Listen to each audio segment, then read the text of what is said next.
안녕하세요. 도드람 동물병원의 김정희입니다. 제가 이번에 발표할 주제는 PMWS 진단, 그리고 PCV2 백신과 모체 이행 항체입니다. 발표 순서는 PMWS 양성과 음성 농장에서 PCV2 항원 항체 검사를 비교한 실험들이고요. 그다음에 두 번째 PCV2 백신 그룹과 미백신 그룹 사이에서 그 바이러스 양과 그다음에 일당 증체량 사이 관계입니다. 그럼 세 번째 PCV2 모체 이행 항체 지속 기간, 그리고 네 번째 PCV2 백신과 모체 이행 항체의 간섭 영향, 마지막으로 결과를 말씀드리겠습니다. 결과 요약을. 첫 번째 PMWS 음성과 양성 농장에서 그 PMWS를 진단하기 위해서 이제 PCV2 검사를 한 내용인데요. 그 퀘벡 지역에서 그 PMWS 음성 2개 농장과 양성 5개 농장, 총 7개 농장을 대상으로 실험을 진행을 했습니다. 그리고 지금 보여드리는 이 그림은 PMWS 음성 한 농장과 양성 한 농장을 이제 비교해서 그 항원과 항체 양성률을 보여주고 있는데요. 보시면 PMWS 음성과 양성 농장의 항원 양성률이나 항체 양성률은 거의 비슷하게 구별하지 못하게 비슷하게 이제 유사한 결과를 보여주고 있습니다. 이거는 이제 또 다른 논문인데요. 보시면 PMWS 양성 농장에서 PCV2 항체 양성률이 81%, 근데 이제 PMW 음성 농장에서도 PCV2 항체 양성률이 78%로 둘 다 굉장히 항체 양성률이 높은 것을 볼 수가 있고요. 그다음에 또 OD 값이라고 해서 이제 쉽게 이제 그냥 항체가라고 생각하시면 되는데, 그것도 PMWS 양성과 음성 농장에서 이제 차이가 없다라는 결론을 보여주고 있습니다. 항원 검사도 구간별로 16에서 20주령에만 그 양성률의 차이가 있고, 그 외에는 통계적으로 그 차이가 없다라고 이렇게 결과가 나오고 있습니다. 네, 이거 세 번째 논문은 스페인과 덴마크의 자료인데요. 스페인과 덴마크에서 그 세 가지 그룹을 나눠서 실험을 진행을 했습니다. 그래서 첫 번째 빨간색 그래프로 보이시는 것은 PMWS가 있는 그룹, 두 번째 노란색은 PMWS는 아니지만 소모성 질병이 있는 그룹, 다음에 세 번째 초록색은 건강한 그룹으로 이렇게 진행을 했고, 샘플은 혈액과 그다음에 비강, 그다음에 직장 수압, 이렇게 세 가지를 샘플링해서 PCV2 항원 항체 검사를 진행을 했습니다. 그래서 보시면 스페인 농장과 덴마크 농장 모두 부검 단계에서는 혈액, 비강, 직장수압 샘플에서 그 PMWS와 PMWS가 아닌 나머지 두 그룹 간의 그 항원 양성 그 바이러스 양의 차이가 확연하게 나타나서 PMWS를 정확히 진단을 할 수 있지만, 그 외에 부검 단계가 아닌 1, 3, 7, 11주령에 샘플링했던 혈액이나 또는 직장수압, 비강수압에서는 PMWS가 없는 두 그룹에서 정확히 PMWS가 아니라고 정확히 진단을 내리는데 어려움이 있습니다. 이 논문에 따르면 이런 샘플링을 통한 이제 검사는 그 병리학적 조직 검사가 같이 이루어지지 않는 한 50% 정도밖에 정확하게 진단을 할 수 없다라고 이렇게 이야기를 하고 있습니다.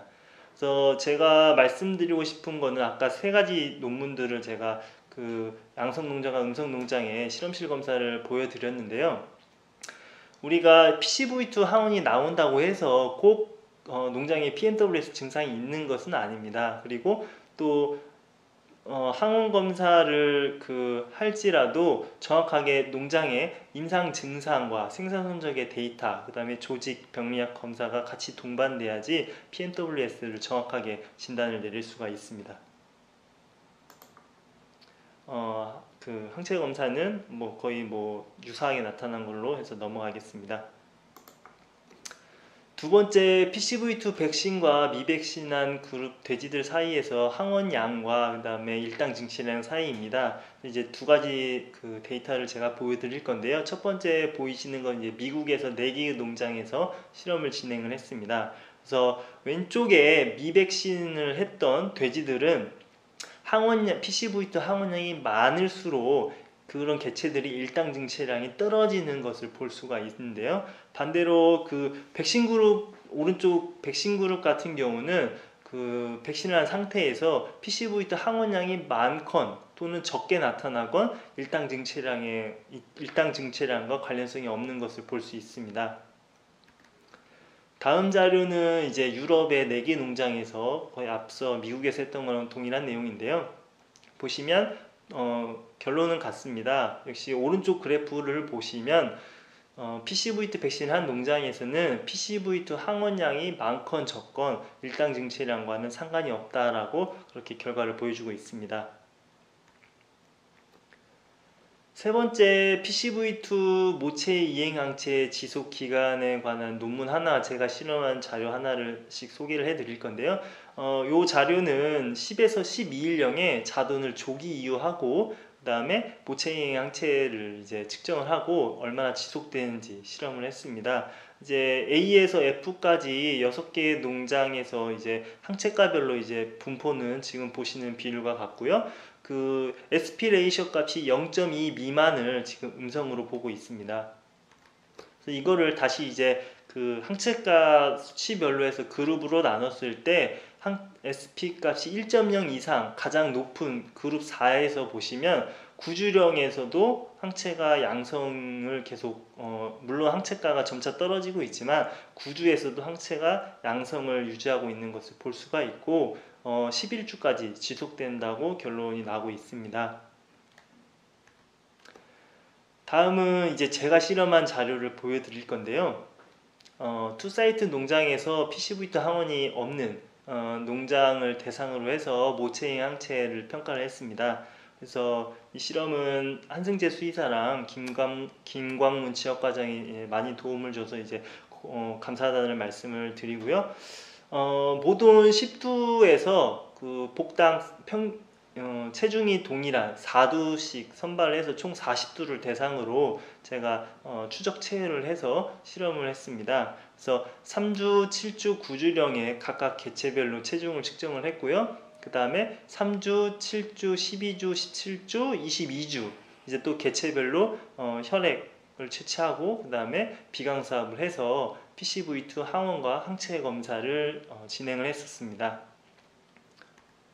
그래서 보시면 이제 뭐 자돈들도 아까 이제 모돈 동복에서 이제 체중이 동일한 4두를 선발했다고 했는데 이제 이 표를 다르게 찍어서 추적 체열도 했고요. 그다음 체열하고 이제 비강수합하는 사진입니다.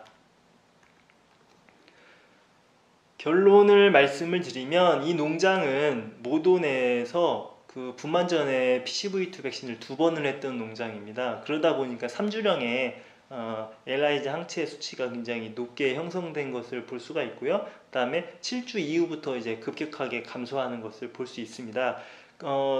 워낙 3주령의 높은 항체가를 보이다 보니까 17주까지도 이제 평균적으로 0.4 정도에서 양성을 보이고 있습니다.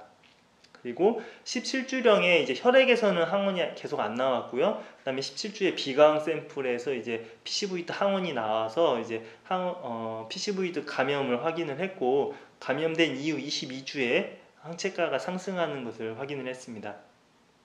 이 농장 같은 경우는 한 17주까지도 모체인 항체가 지속되는 것을 확인을 했고요. 또 그 흥미로운 점은 그 10주령에 여기가 자돈 백신을 합니다. 보통 농장이 뭐 3주 또는 뭐 늦어도 5주 내지 6주 정도의 PCV2 백신을 하는데 이 농장 같은 경우는 자돈을 10주령에 백신을 하고요. 보시는 것처럼 그 10주령에 백신을 했다 하더라도 그 일반 상용화 PCV2 엘라이자 그 IDX사 키트에서는 그 항체가 양성으로 전환되지 않는 것을 볼 수 있습니다. 그래서 혹시라도 농장에서 PCV2 백신을 하시고 이게 뭐 3, 4주 뒤에 항체가 잘 형성됐는지를 확인하기 위해서 검사를 하게 된다면 사실은 그게 감염 때문에 양성 전환되는 거지 백신을 했다고 해서 항체가 양성 전환되지는 않습니다.